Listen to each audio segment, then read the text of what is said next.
महत्त्वाची बातमी, सत्तेतल्या मंत्र्यांकडून वर्तमानपत्रात फडणवीसांच्या जाहिराती असल्याचं रोहित पवारांनी म्हटलंय। पण जाहिरात देणारा मंत्री भाजपचा नाही असंही त्यांनी म्हटलंय। जाहिरात कुणीही छापली तरी रोहित पवारांना प्रॉब्लेम काय असा प्रश्न यावर बावनकुळेंनी विचारलाय। तर फडणवीसांचा फोटो असलेल्या जाहिरातीवर 40 ते 50 कोटींचा खर्च झाल्याचं राऊतांनी म्हटलंय आणि यावरूनच हे राजकारण चांगलंच तापल्याचं दिसतंय। वर्तमानपत्रांमध्ये, डिजिटल मीडियात आणि सोशल मीडियातही सध्या मुख्यमंत्री फडणवीसांचा फोटो असलेली जाहिरात झळकते। या जाहिरातीमध्ये मुख्यमंत्री देवेंद्र फडणवीस छत्रपती शिवाजी महाराजांना फुलं अर्पण करताना दाखवण्यात आलेत। सोबतच शिवरायांची राजमुद्राही आहे आणि देवाभाऊ एवढाच सूचक उल्लेख करण्यात आलाय। छत्रपती शिवाजी महाराज आणि मुख्यमंत्र्यांच्या शिवाय कोणाचाही फोटो या जाहिरातीमध्ये नाही। जाहिरातीमध्ये आरक्षणावरून कुठलाही उल्लेख केलेला नाही। नुकताच मराठा आरक्षणावरून सरकारनं हैदराबाद गॅझेट लागू करण्याचा GR काढला। त्यानंतर सगळीकडे देवाभाऊ अशा जाहिराती करण्यात आल्या आहेत। या जाहिरातीवरून महायुतीमध्ये श्रेयवाद सुरू झाल्याची चर्चा आहे। मुळात ही कालची जी जाहिरात दिलेली आहे ती बाडग्याने दिलेली आहे का? तो मूळचा भाजपचा माणूस आहे, माझ्याकडे सगळी माहिती आहे। ही अज्ञात शक्तीने आपलं नाव का दिलं नाही?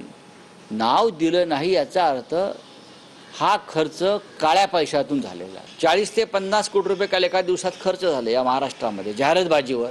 कुठून आले पैसे? कोणाचे पैसे? एकतर हा पैसा ठेकेदारांचा आहे, लाभार्थी बिल्डरांचा आहे, किंवा हा पैसा अंडरवर्ल्ड डॉन मंडळींचा आहे। राऊत हवेमध्ये किती बाण सोडणार आहेत?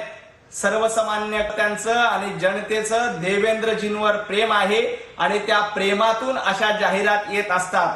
काल देवेंद्रजींची जाहिरात सामनामध्ये आली नाही, त्यामुळे कदाचित तुमचं पोट दुखत असेल। काळ्या पैशाचा कारभार हा सामनाच्या कार्यालयामध्ये चालत असावा आणि सामनामध्ये ज्या काही जाहिराती येतात, उद्धव ठाकरे, संजय राऊत यांच्या वाढदिवसानिमित्ताने ज्या जाहिराती येतात त्या काळ्या पैशाने येतात का, हा माझा सवाल आहे। देवेंद्र फडणवीस साहेबांनी ही गोष्ट सांगितली असावं असं नाही। कदाचित त्यांना खुश करण्यासाठी काही लोकांनी अशा प्रकारे कोट्यावधी रुपयाच्या जाहिराती या दिलेल्यात असं आम्हाला समजतं। असंही कळलेलं आहे की विरोधी पक्षातले एक नेते, एक मंत्री यांनीच या सर्व गोष्टींचा खर्च हा उचललेला आहे। सत्तेत असणारा एक मंत्री जो कदाचित भाजपचा नाही, अशा व्यक्तीने हा पूर्णपणे खर्च केला असं आम्हाला समजतंय।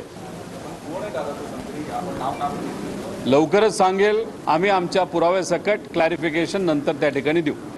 नाही, कोणी छापलं असेल तर रोहित पवारला काय प्रॉब्लेम आहे? जाहिराती छापून येणे किंवा जाहिराती छापणे किंवा जाहिराती येणे आणि माननीय मुख्यमंत्री देवेंद्र फडणवीसजींच्या बद्दल एखादी जाहिरात आली, त्यांना काय आक्षेप आहे? कोणी छापू दे, त्याला काय फरक पडणार? मुख्यमंत्री फडणवीसांचे बॅनर उपमुख्यमंत्री शिंदेंच्या ठाण्यात सुद्धा झळकलेत।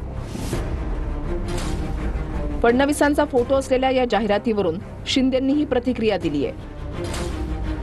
आमची श्रेयवादाची लढाई नाही, मराठा आणि ओबीसी समाजाला न्याय देण्याचं काम महायुती सरकार करतंय असं शिंदे म्हणाले। श्रेयवादाच्या लढाईमध्ये आम्ही नाही, मराठा समाज असेल, ओबीसी समाज असेल, याला न्याय देण्याचं काम या ठिकाणी महायुती सरकार करते आहे। आता देवेंद्रजी आणि आम्ही टीम म्हणून दुसरी इनिंग सुरू केलेली आहे।